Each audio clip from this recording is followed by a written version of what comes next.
Everybody, and welcome to this week's edition of the Lincoln Property and Mortgage Show. As always, with me, Michael Hollenby from Hollenby Mackay Bespoke Estate Agents, and Jenny Holt from Your Mortgage Hub. So, hello, Jenny. How are you? I'm a little bit rough today, Mike. I'm not even going to lie. I pushed you straight into that, didn't I? Yeah, you did. I knew that was coming. So it was our mortgage network conference yesterday at the NEC, and I was just saying to you, literally when the Hoovers come out to clean the bar area, I thought that's probably time to go to bed. So I am a little bit delicate today. You mean from all the hard work and networking? Yes. So everything is a bit of a struggle today, if I'm honest, but I'm sure we will get through it, and I'm sure it'll be worth it. And yet we're going to be talking about something quite in depth and very, very sort of as is the news literally as of this week, really. So we've got a great topic today, and actually we're going to really benefit by Jenny's wisdom and experience here. So I tell you what, Jenny, let's run with the credits and then let's get straight into this week's show. Awesome.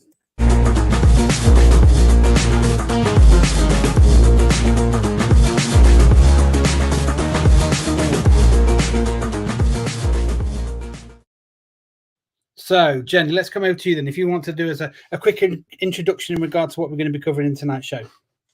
Yeah, so in tonight's show, we're going to be having a chat around what I saw lenders getting up to last week in terms of products and valuations and just sort of where they sit and really how that's going to impact you guys moving forward into 2024. For anyone that's got a mortgage or is potentially considering getting some form of mortgage in 2024, what that impact is going to look like in terms of a reality for you guys, really.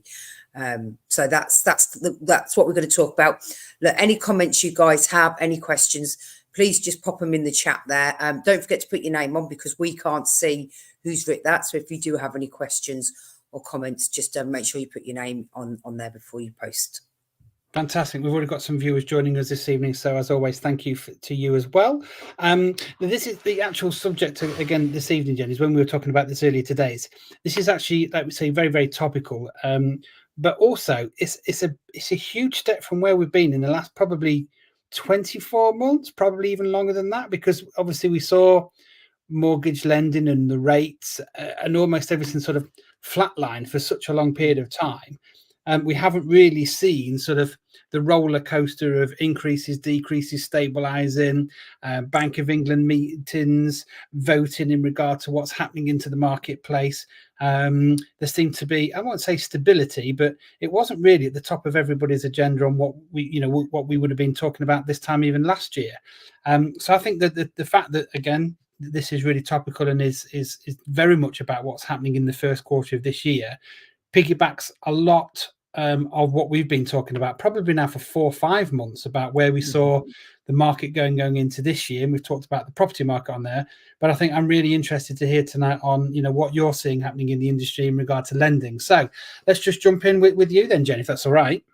Yeah, absolutely. So I did a short video on this on Monday, actually, and it was quite apt because then I went to the conference. And actually what I was talking about was what we were talking about at the conference. I'm not going to sort of go on with figures and things. I'm going to try and make this really real life for you guys out there watching this, which I think is really important. So what did I see realistically last week is high street lenders are starting to put their rates up. Now, this isn't because they don't want to lend, because they really do want to lend. They've got the money to lend and they want to lend. What they don't want to do is be top of the tree every single time. So like I've explained previously, lenders have buckets, and each bucket is for each different type of mortgage. So it might be a first-time buyer with a 5%. It might be a first-time buyer with a 20% deposit, a remortgage, a buy-to-let. As those buckets get filled, then what will happen is the lender doesn't want to take any more or put any more money or take any more money out of those buckets. So they remove them, and the way they do that is they just increase the rates. Okay, so they just slowly increase the rates, and that puts someone else, another lender, allowing them to fill their buckets up. So we are seeing a lot of that happening at the moment. Now, there's lots of external factors that can impact on why a lender will do that, and we heard that grumbling word of recession last week, though. you know, for what it's worth, I think it will be short-lived. I don't think it's going to be the 2008 crash that we saw, and most of the guys out there kind of agree with that as well. But we did go into a recession at back end of last year. Now, as I say, the lenders don't want to be top of the tree, so they put the rates up. When we talk about the base rate and how this sits within the base rate, a lot of people automatically assume that they see on the news that the base rate has gone up or it's stabilised, and this will then impact on their interest rates. Well, you are right in one sense, but it's not that immediate correlation that we used to, or we feel that would happen. So I don't know if anyone awares, but the Monetary Committee meet and they decide whether they're going to put the base rate up. The last time they met, one of them voted to drop the rate. 6 of them said, let's keep it stable, which is what they did. They kept it at the 5.25%. And there was 2 that looked and said, I think we should increase the rate. Now, I was listening to an economic advisor for one of the big high street banks yesterday, and they feel that the interest rate with the base rate will drop. We don't feel that's going to drop until August. Okay, so the 5.25 is probably going to be there. And what they feel is that it's not going to be a downward climb, which is what I've been saying all along. We honestly believe that we are going to see interest rates go up and down, up and down, up and down. And that clearly shows with this example of these buckets that we see. When they get filled, they go somewhere else. And that's really key for anyone that is looking to get a mortgage. I've had lots of people that's come to me, they've left it and left it and left it, thinking rates are going to drop, they're going to drop, they're going to drop, and suddenly they've stopped dropping and they're on the upward trend at the moment. Now, I'm not saying for 1 second that they're going to keep going up and up, and we're going to have the moment we had when our lovely Liz Truss came into power and just destroyed everything within, was it 42 days? I don't think that's going to happen, so I don't think we need to worry there.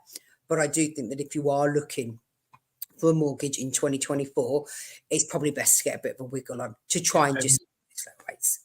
Yeah, sorry, Mike, what was you going to say? Sorry. No, just to do it now, like you say, I'm talking to people as well, and they're saying, "Oh, we might move later in the year, or we might get a valuation now," and we'll then start looking around.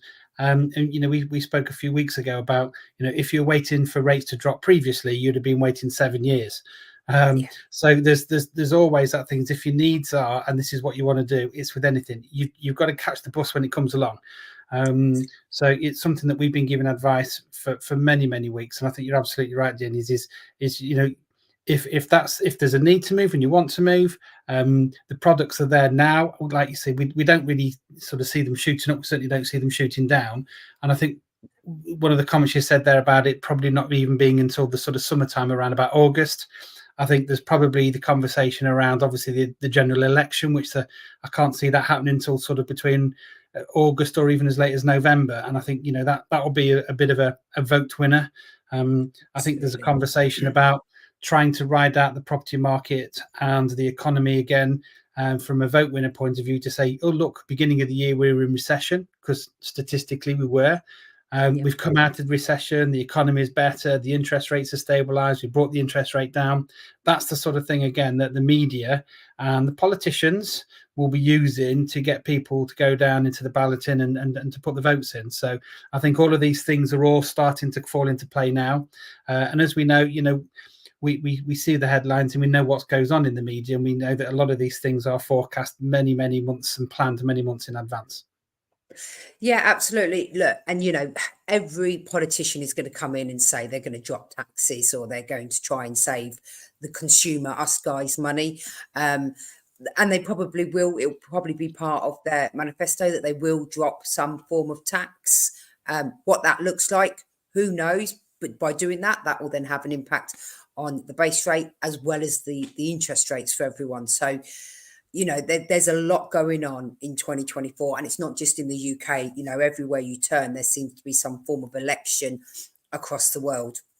And, you know, America's got theirs coming up, and that will have a big impact on what we see happen over here in the UK. So, look, I am no economist. I don't pretend to be. For me, it's very much about works for you guys. You know, we can sit here and talk about interest rates till we're blue in the face. Everyone's got a different opinion. Yeah. The truth of the matter is it's that monthly payment that is really, really important. You know, people say to me, I say to people, well, what's the APR that you're paying on your car? What's the interest you're paying on the car? No idea. Couldn't tell you. Wouldn't have a clue. But they can tell me it's 400 quid a month, because that's what's important to them. And that's how to look at your mortgage. We can get really bogged down in stats and figures. If you what does that mortgage payment allow you to do, and what doesn't it allow you to do? You know, and that's for me is the key, Mike, when we're looking at interest rates. It's not necessarily the rates, it's the monthly payment that sits behind that rates. Yeah, it's always about, you know, what does that actually mean, pounds and pence in my back pocket? And am I right in thinking as well, Jenna, that, you know, some of these lenders now are looking at how long you have the term of your mortgage for? You know, historically, you know, when we were sort of, you know, in our younger days getting mortgages, it was always like it was a 25-year mortgage. Whereas now, you know, probably lenders, again, you'll know this better than me, but, you know, I see applications going in with providers that the lenders will look for a longer term than 25 years now, so that, yes, the rates might be different. And that's the sort of thing that you're hearing in the headlines. But actually, when it comes down to your pound notes again and what you're paying a month, that can have an influence there as well. Yeah, absolutely. Look, you know, there's 40-year mortgage terms out there. Now, I'm not saying you should all rush out and get a 40-year mortgage term, because obviously the longer the mortgage term, the more interest that you will pay. What I am saying, though, is when you're in a situation as we are as a country, and money is tight, and, you know, when you look at the figures, wages might be on the increase, but they're still a lot further behind to where they should be. The growth isn't there. Then that interest that you're going to pay long term may not be the deciding factor. It may just be, can I pay my mortgage? You know, you can have terms 40 years. There's lenders that will take your mortgage up to the age of 80. 75 is quite a commonplace at the moment. And the mortgage term is one of the most flexible things. So you can start off and go, do you know, we're going to have a longer term. And this is a conversation I have a lot at the moment, Mike, with my clients is, let's go for a longer term now. Let's know that you can afford to pay that mortgage. You know, if you're fixed into a deal, it's one of the only things in your household budget that is going to be fixed, and you know it's not going to go up for that period of time. Let's get that sorted, and then in the future we can bring that mortgage term back down. So we might go for a longer term. We can wait until the remortgage is due, but with the term, as long as it's affordable and you meet the lender's criteria, that mortgage term can be increased or reduced at any point. You don't need to wait for your product to come to an end. It's a really fluid part of your mortgage. So, and we need to use the term to flex that household budgets and make sure that you stay safe and you get to keep your home. And, you know, we've all got to have a life. What is the point in just working? That's no life. So there definitely has to be a balance there. Yeah, spot on. No, that's good advice as well. Thank you for that. No problem. So the second thing I'm seeing, and Mike, this is really where you're going to step in as well, because you will see this as much as I see this, is lenders are lowering their risk again, because it's all about their risk appetite and how they can protect themselves moving forward. They are reducing house prices. Okay. Now, overall in 2024, we expect there to be about a 2% decrease on house prices. And a lot of that really is just a bit of a correction from what happened in those COVID years, where the house prices just shot through the roof, and it was going on at 400 and people were paying 450, 475, and it just went crazy. So though there is a bit of a drop we think we'll see in 2024, it is only 2%, okay? And it's really just going to level it back out to where we were in COVID years, really. But what we're seeing at the moment is the way that they protect themselves is, if there is that change in the market, they've still got that equity, that deposit that you've put in, they've still got that change. So, for example, if you've got £100,000 house and the market drops and they valued it at 100,000 and you've got your mortgage for 100,000, then potentially you are now in negative equity. If the lender reduces that down to 90,000, what that then allows them to do is have that extra bit of wiggle room just in case the market drops. So in terms of how that impacts on you, sometimes it can be great when you're looking to buy a house and they've downvalued it and you can renegotiate with the estate agents for the lower deal. But sometimes, you know, everyone has to move. And if we can't renegotiate it and you really want to buy it, that means you have to find that extra deposit. And sometimes, unfortunately, that does mean that we can see those sales fall through. Mike, I'm assuming you're seeing a little bit of that from your end at the moment. Yeah, definitely. You know, I've been out and attended some surveys recently on some of my house sales, and the surveyors. You know, it is a very detailed report. Now we're seeing what I'm seeing to start off with is desktop valuations, which are, you know, very, very common, where, you know, you put a mortgage application in and the survey would look at comparable evidence and would often work off comparables and what we call a desktop valuation, where they would either just literally approve the lending because of either the loan to rate value, or statistically the comparables were saying, yes, it has increased in capital value over these years and we anticipate it doing the same. Or they'll do what we call a drive-by report. So they'll get the desktop valuation, then somebody would physically literally go out to the property and drive by and make sure that, you know, there's not a building site next door, or you know, contaminated area, or there's something that would detrimentally affect the value of the property that can't be seen from, you know, a desktop valuation. So we were seeing lots of those, but what was starting to see now is desktop valuations, drive-by valuations, and then a second call for an actual physical valuation at the property as well. And I've experienced 2 of those in the last week. Where, you know, I've had to ring back up homeowners and say, look, yes, we've agreed to sell, you have had a valuation done on it, but now the surveyor wants to come in and make another appointment to meet with you. So it's having to educate those homeowners to say, look, nothing to be necessarily concerned about. But what it does mean is there is more sensible lending back into the marketplace, and that lenders are being a little bit more careful, because, you know, we can't predict what's going to happen in the future. And I personally feel that it's probably better lending because, you know, we remember those years before when people were in negative equity and, you know, you could get 100, 105, 110% mortgage because it was all based on the fact that for the last 2 or 3 years, the capital growth was just flying up everywhere because people just sell for what people were prepared to pay for. So I think it stabilizes things. I think it is a case of having to educate people on what's happening and why. And it can work, you know, in favor for everybody at the end of the day. Like you say, if it is a down valuation, we're not seeing huge numbers, you know, they're not dropping tens of thousands off, but they are being very careful.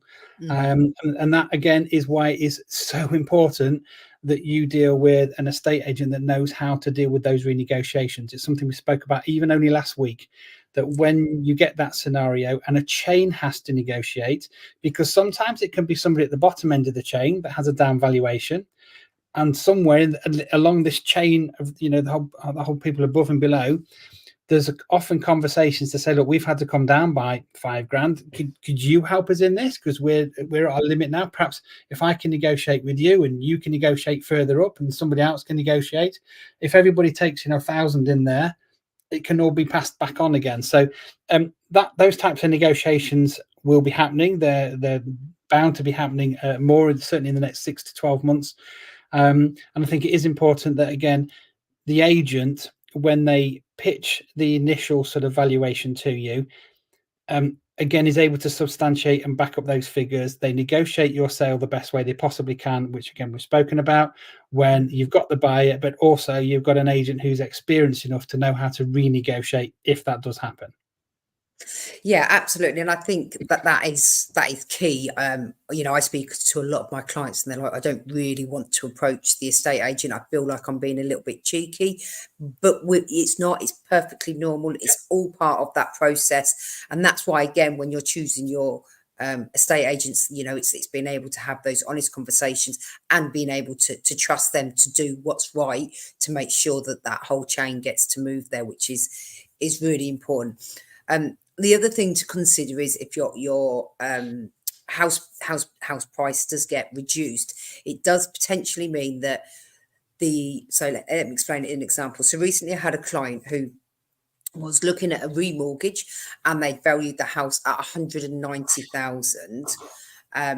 Then when the valuer come round, they'd reduced it down by 10,000. But what that 10,000 actually did is, rather than putting them in this interest rate bracket, it now put them in a higher interest rate bracket, because your interest rate is based on your loan to value. And if you can remember me explaining previously, the loan to value is about how much the property is worth and how much mortgage you have on it. It's that that calculation, that percentage, and the higher the loan to value bracket, the higher the interest rates. So you will see potentially a change in products. And the thing to consider at the moment as well is because we have the products changing on a regular basis, if it's taken a little while to get the valuation done, those rates for that next bracket has potentially gone up as well. So that can really impact. And I can see we've got a comment here come through.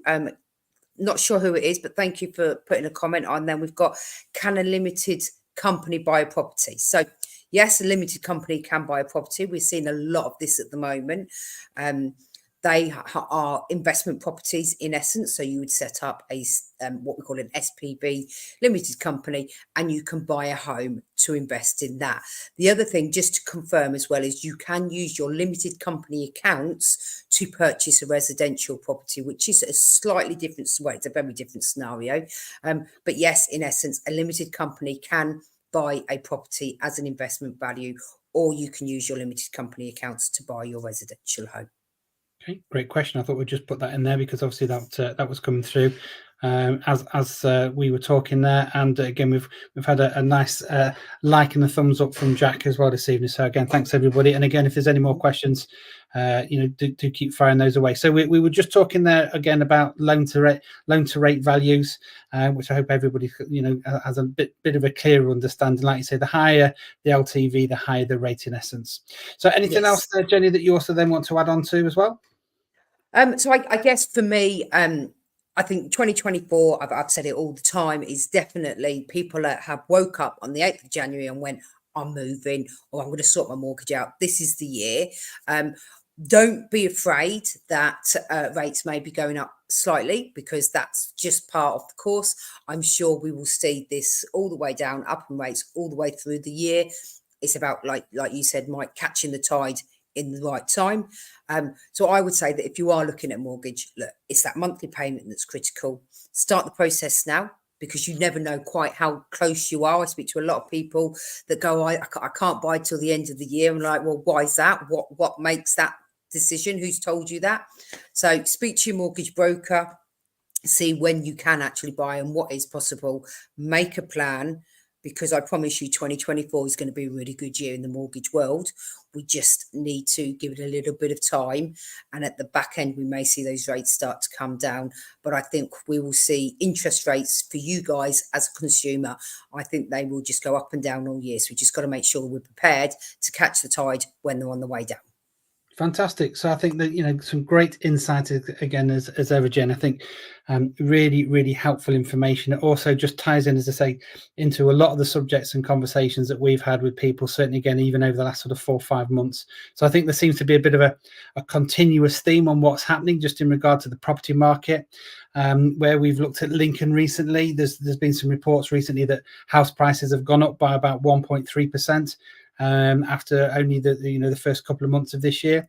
What will be interesting is to see how that pans out with actual sale agreed prices in a further 3 months. And also, just off the back of that, although house prices may have gone up, that's just on listing price, not necessarily sale price. So that's going to tie in again exactly what you've just said in tonight's show as well, Jenny.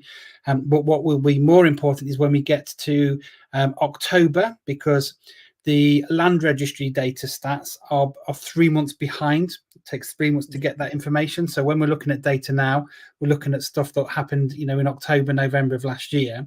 And we already know what happened in that market. It stabilized and prices were coming down. We were actually seeing asking prices come down by about 3% every 8 weeks.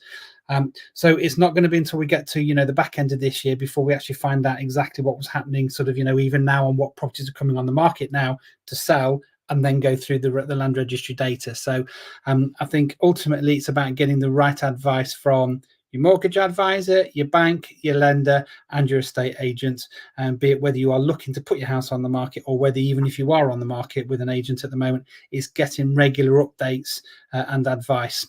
So I think we've covered quite a lot in today's show as well, Jenny. So thank you, very much. There's a lot of helpful information. Like Jenny said earlier, if you've got any questions, you can always come back to us. You can find us on our social media as well.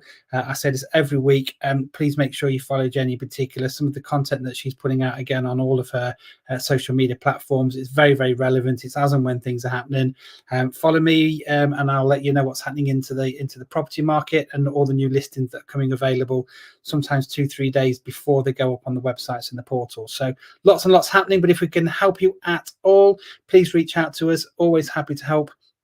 But again, thank you for watching today's show. If you're watching it and you've just got to the end of it, please like it, please comment on it, support us that way, tag somebody who you feel might be of interest as well. Last week's show had a lot of engagement and interaction with the topics that we were talking about last week. So thank you very much indeed. And we will look forward to seeing you again, same time, same place, next Tuesday at 7 o'clock on the Lincoln Property and Mortgage Show.